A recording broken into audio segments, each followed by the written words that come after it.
নতুন বাসায় আসার পরে নতুন কেটলিটা খুলেছি। এটা আমার আগে থেকেই কেনা ছিল, কিন্তু ভাবলাম যেহেতু নতুন বাসায় এসেছি, এখানে তেমন কোনো বাসনপত্র নেই, তাই এটাতেই আজকে চা করে ফেলি। তো তারপর এটাতে চা করে একটু চা নিয়ে গেলাম বারান্দায়। তখন বেশ রোদ ছিল। তো একটু পরে দেখলাম যে একদম মেঘ কালো করে বৃষ্টি নেমে পড়লো। তো সেই ঝুমঝুম বৃষ্টি নেমেছে, ভাবলাম একটু বৃষ্টি বিলাস করি।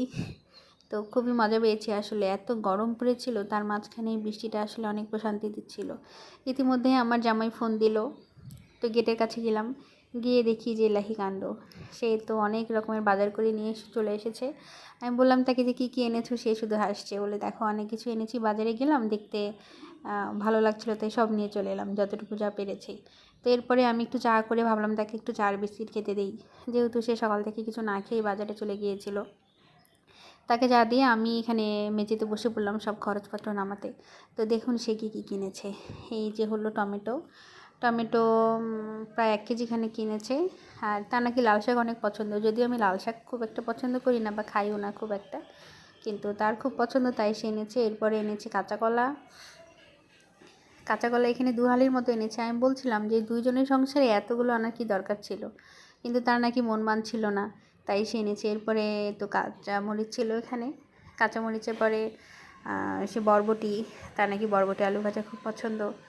তো এই তো এখানে এনেছে প্রায় 1/2 কেজি খানিক বেগুন, তারপর 1/2 কেজি খানিক করলা, এটা ছিল কাঁকরোল।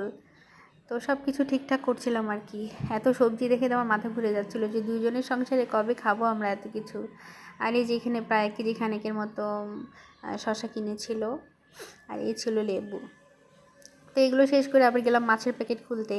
মাছের প্যাকেট খুলতে গিয়ে দেখি আরেক কাণ্ড। তো তার আগেই তো কিছু শুকনো বাজার এনেছিল। এটা হলো তেজপাতা, ছোটো এলাচ, এরপরে এটা ছিল গোটা জিরে, বড় এলাচ, আর এখানে ছিল দারচিনি। ও বলছিল যে ওদের ওখানে এই সবগুলোকে একসাথে গরম মশলা বলে, বাট আমি তাকে 4D করে একটা একটা করে লিখে দিয়েছিলাম, তাই ওর একটু বুঝতে সমস্যা হচ্ছিল। আর এখানে ছিল কালো জিরে। এরপরে তো চলে গেলাম মাছের ওখানে। মাছের ওখানে গিয়ে তো আরেকবার মাথা ঘুরে গেল যে এত কিছু কেন কিনেছো। প্রায় কয়েক রকমের মাছ কিনেছে। এখানে ছিল চিংড়ি মাছ, পাবদা মাছ। পাবদা মাছ এখানে 1/2 কেজির মতো কিনেছে। আর এই ছিল কাতল মাছ। তো এরপরে সব কিছু এক এক করে বের করলাম, আর সে আজকে অনেক হেল্প করেছে আমাকে। ধন্যবাদ সকলকে।